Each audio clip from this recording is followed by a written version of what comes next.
Salut Combini, c'est Zao et Corneille. Au Franco de Montréal. Est-ce que vous pouvez nous raconter votre rencontre? Oula.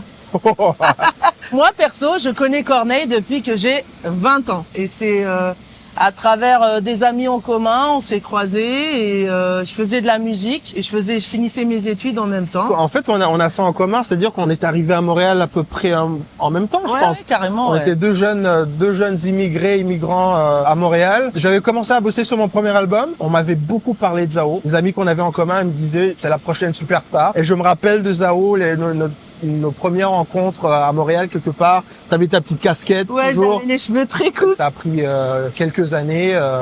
Ouais. C'est chelou. Boum, ça a explosé.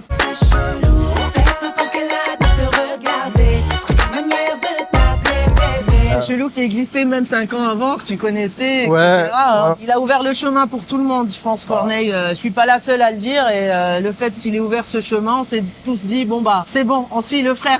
Ah, merci. C'est parti, merci. on fait comme lui. Vous avez déjà pensé à collaborer ensemble? On se voit souvent, puis on se dit il faudrait. Alors, je vais vraiment faire un parallèle. Par exemple, quand tu es à Paris, tu vas pas voir la Tour Eiffel. Tu vois. Mais quand tu as des invités, des featuring, donc, c'est tu vrai. vas les faire. C'est vrai. Sauf qu'on se prend pour acquis, je pense. C'est une et qu'on se très dit, bonne bah, analogie. On se dit, bah, c'est bon quand on veut. Sauf que le temps passe et ça fait 20 ans qu'on aurait dû le faire. Et là, Combini nous met Voilà. la pression, ça sera grâce à vous finalement. Et pour la petite histoire, Corneille aurait pu être mon producteur, hein, je le dis vraiment. C'est Donc vrai. ça va plus loin que ça. Donc au-delà d'une collaboration, Ouais. nous on était dans nos têtes dans une optique de parcours commun, quoi. Ouais. Et ça s'est pas fait pour une raison ou une autre. Enfin voilà, après je pense que tu as eu ton gros succès en France. Alors on vit chaque jour comme le dernier. T'avais moins le temps et puis moi j'étais sur autre chose, etc. Mais vraiment, il a été le premier en tout cas à reconnaître mon talent. La dimension montréalaise de la musique, qui était très présente dans nos premiers projets d'emblée, même si tu dis que j'ai commencé, mais il y avait quelque chose de super rassurant quand tu es arrivé. Parce que j'avais l'impression qu'on appelait le son montréalais, donc quelque chose qui était un peu plus proche des États-Unis au niveau de la prod, même au niveau de l'esthétique, puis les codes de manière générale. Quand tu es arrivé, je me suis dit je ne suis plus seul. Je suis plus seul à revendiquer cet esprit montréalais ici en France. Est-ce qu'on peut espérer un projet commun un jour? Avec plaisir, il sait très bien quand il veut. C'est mon voisin, il connaît l'adresse. C'est quoi l'intention derrière le spectacle Ambiance R&B? Ambiance R&B, en fait, c'est un spectacle qui, moi, c'est un truc qui me tient à cœur parce que je suis depuis 2 ou 3 ans dans une démarche de faire découvrir ce style, cette famille musicale aux Montréalais, mais aux Québécois de manière générale. Ce soir, nous célébrons le R&B francophone. Moi, je m'inscris dans cette famille depuis mes débuts. En France, c'est un style auquel les gens sont plus ou moins familiers, c'est-à-dire c'est démocratisé, c'est la nouvelle pop, ça y est. Ouais, puis tu dis à quelqu'un à R&B, même avant que je commence, il y avait des références, il y avait des Matthew Stone, il y avait des Tribal Jam, il y avait une culture R&B comprise, en tout cas par le grand public français. Ici, pas du tout. Il y a une scène, mais elles ne se sont pas légitimes. Parce que pas reconnu par les grands médias, donc il y a une tendance à vouloir s'exporter en fait avant de faire des choses ici. Donc c'est dans ce sens-là que on s'est approché des Francopholies de Montréal pour leur demander une scène R&B puisqu'il n'y en avait pas eu non plus. Elle a mis la barre tellement haut que ça a donné envie à toute une génération de jeunes artistes, surtout de jeunes filles, de faire du R&B. C'est une Montréalaise d'origine algérienne. Montréal, je vous demande de faire un maximum de bruit pour mon ami Zao. C'est chelou, cette façon qu'elle a de te regarder, cette manière de t'appeler bébé. Tu diras à cette tasse que je vais la porter. C'est chelou. Il y a toujours eu une scène hip-hop. Oui. Toi, t'as déjà fait la scène hip-hop, alors que tu vois ce que je veux dire? Je sais. Donc, en fait, la catégorie, elle englobait tout. Voilà. Alors qu'il aurait fallu rentrer un peu plus dans les détails. C'est un genre à part entière, Bien sûr. avec plein d'influences. Et dans ce cadre-là, et grâce à la collaboration des Franco de Montréal, on est capable non seulement d'avoir une scène R&B, mais sur la grande scène, en clôture de la semaine. Donc, c'est cool, mais ça prenait des invités de marque. D'où. Voilà. C'est gentil. Comment est né votre amour pour le R&B? Dans mon éducation musicale, j'ai écouté de tout, vraiment. Et c'est ce qui fait aussi la richesse de ce qu'on fait. On a écouté de tout. Mais c'est le R&B où je me suis identifiée, où je me suis sentie proche, où ça m'a touchée, où c'est venu chercher des sentiments chez moi. Et tout ce qui suscite des sentiments, ça veut dire qu'il se passe quelque chose et que ça a développé une envie de m'exprimer moi à travers ce véhicule-là qui est le R&B. T'as répondu pour moi en fait. Voilà. J'ai grandi à l'époque où la culture afro-américaine était surtout représentée par des artistes hip-hop. Donc il y avait beaucoup de rap à ma préadolescence, à mon adolescence, et étant très influencé par la culture afro-américaine en général, en musique, mais au cinéma aussi. Mais en même temps, ayant un vrai amour pour le chant, naturellement, c'est la partie chant de cette culture afro-américaine qui est venue me happer. Et c'est exactement comme toi. Ça a été un coup de cœur. Je sais pas pourquoi je me suis mis à écouter du Keith Sweat puis du Bobby Brown au lieu d'écouter du Tribe Called Quest ou des trucs comme ça. J'en écoutais. Bien mais il y sûr, avait quelque chose dans le un peu plus. dans le R&B, dans le New plus. Jack qui me parlait un peu plus. Est-ce que c'était dur de faire du R&B quand vous avez commencé? Je pense, ni toi ni moi, te connaissant à l'époque, on se posait la question, c'est dur, c'est pas dur, parce qu'on savait pas dans quoi on mettait les pieds. Exactement. Donc, avec du recul, j'ai envie de te dire, c'était dur. Avec du Parce recul, que- j'ai envie de dire, on était fous en fait. On était fous. Si on savait, on n'aurait même pas On pensé n'aurait pas là-dedans. fait. On aurait fini nos études au calme. On aurait pris, comme on dit ici, un job de 9 Normal. à 5, tranquille. Mais on savait pas. Mais comme on savait pas, on vivait chaque jour comme le dernier, au jour le jour. Donc une étape à la fois. Et puis ça faisait chaque journée qui se finissait où on sortait de studio, où on avait fini une chanson ou quoi. Ça nous remplissait tellement de joie, de bonheur et de satisfaction. Parce que je pense que c'est un style où on voulait pas juste la fame ou genre être connu. C'était un besoin existentiel de s'exprimer. Ouais. Et étant donné que c'était ça, c'était une question de survie de chanter. En tout cas pour moi et je sais que pour toi aussi. Ça nous faisait sentir vivants et c'était un besoin. Donc c'était au-delà des obstacles. C'était notre manière de dire j'existe, je suis là, je suis vivant, j'aime la vie bonjour, je m'appelle Corneille, bonjour, je m'appelle Zao et voici mon histoire. On avait le luxe de l'innocence, de la naïveté, et il y avait une certaine arrogance aussi. Qui se dit, je vais faire dans un style qui n'a pas une très vieille tradition dans la Il n'y francophonie. avait pas vraiment un marché de fou. Il n'y avait pas un marché de fou. On est arrivé en plus, nous, à la fin, vers la fin des années justement de Houston et d'autres.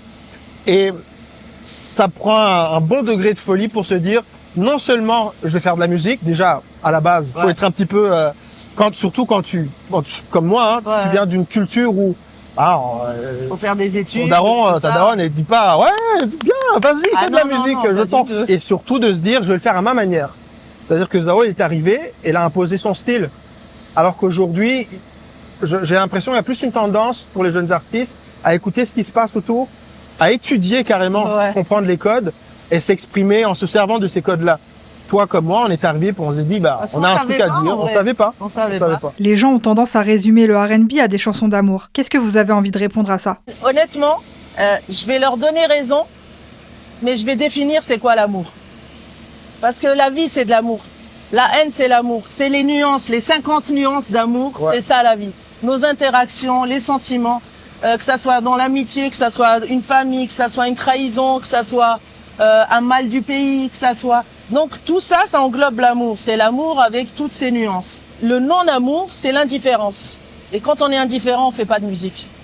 Voilà. Donc pour moi, oui, ils ont raison, mais il faut définir c'est quoi l'amour.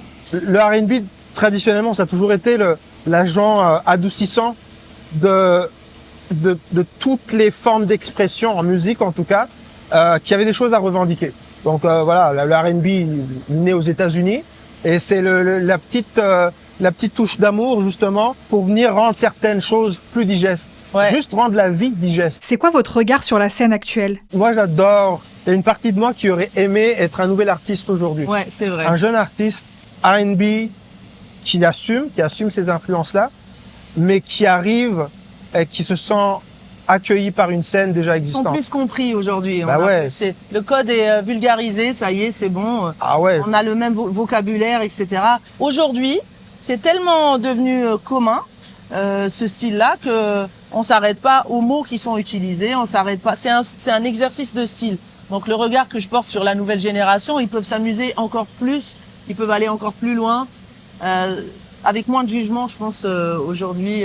Ouais, j'ai l'impression que les succès, les énormes succès d'Aju Taek, Aya Nakamura, Franglish donnent une légitimité au style dans le sens, ne fût-ce que vocalement. Il y a des tics vocaux en R&B. Bien sûr. Nous, quand on est arrivé, ces tics-là étaient considérés comme too much. Ah, vas-y, ils en font trop. Trop de maniérisme. Trop de maniérisme, c'est parce que c'était pas compris, comme tu dis. Parce qu'on n'exprimait pas, fallait pas être différent, trop différent. Voilà, alors qu'aujourd'hui, c'est presque la norme. C'est la différence qui paye. D'avoir ce genre de code d'interprétation. Et c'est pour ça que je dis, j'aurais aimé ne pas devoir expliquer que ce que je fais vocalement ou autrement, d'ailleurs, n'est pas too much, mais que ça fait partie d'un genre musical et que c'est comme ça qu'on s'exprime dans ce genre musical. Ouais. Quel conseil vous donneriez à un jeune artiste? Il y a un discours ambiant sur un discours un peu morose sur l'état de l'industrie de la musique. Oui. On comprend pas les rémunérations, machin. Est-ce que c'est plus dur qu'avant ou pas?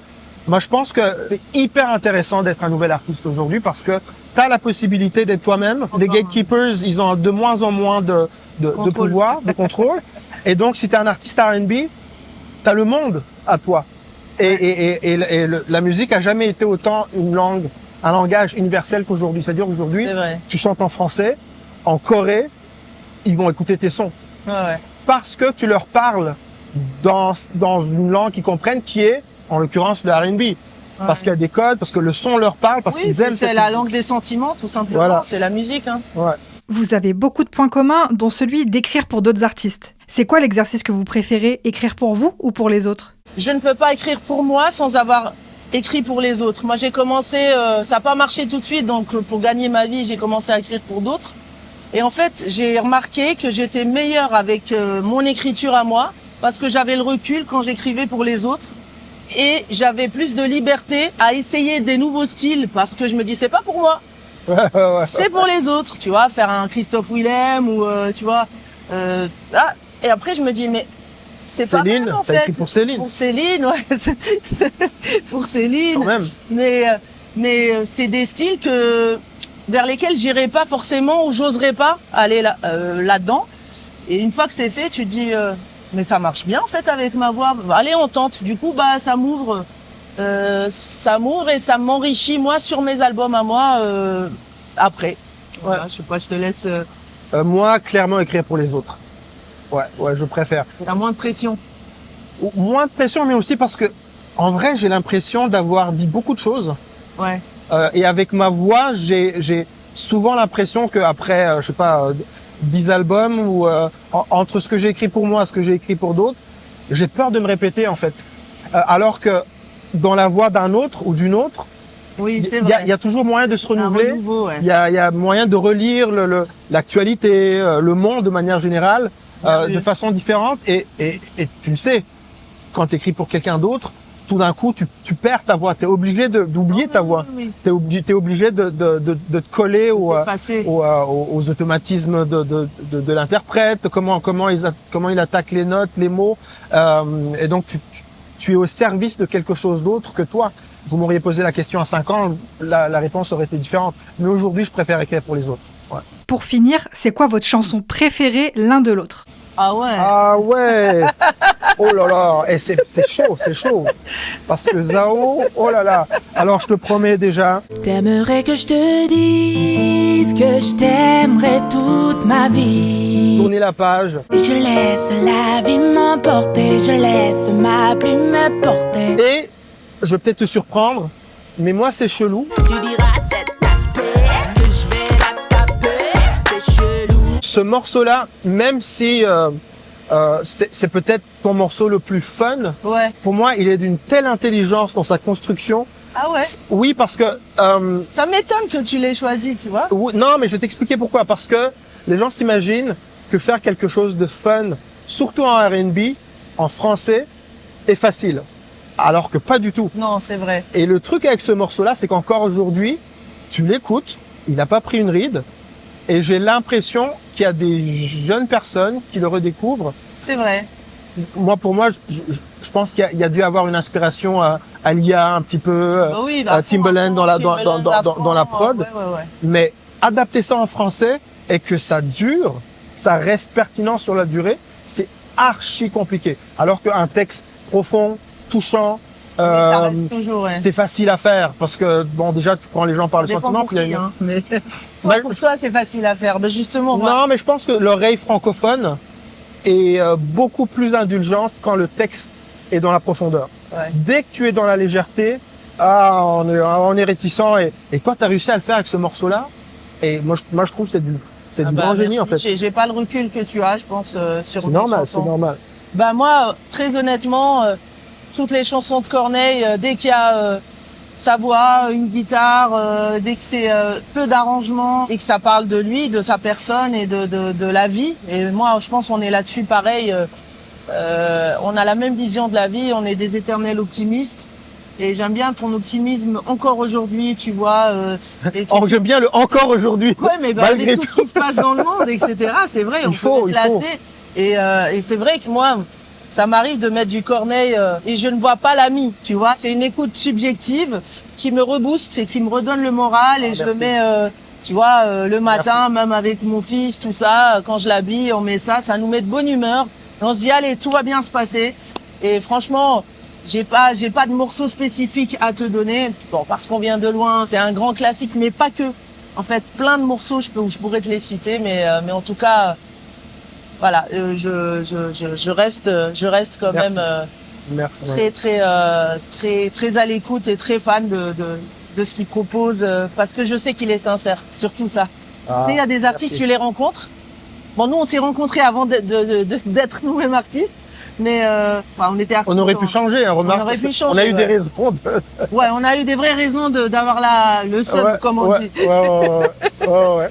Et, Ou la grosse tête. ou la tout grosse ça, tête, tout ça, ouais, tout ça. c'est vrai. Mais non, je pense que il y a des artistes que j'ai rencontrés et que j'ai arrêté d'écouter parce que déception totale. Je ne dirai pas qui, et tu sais qui.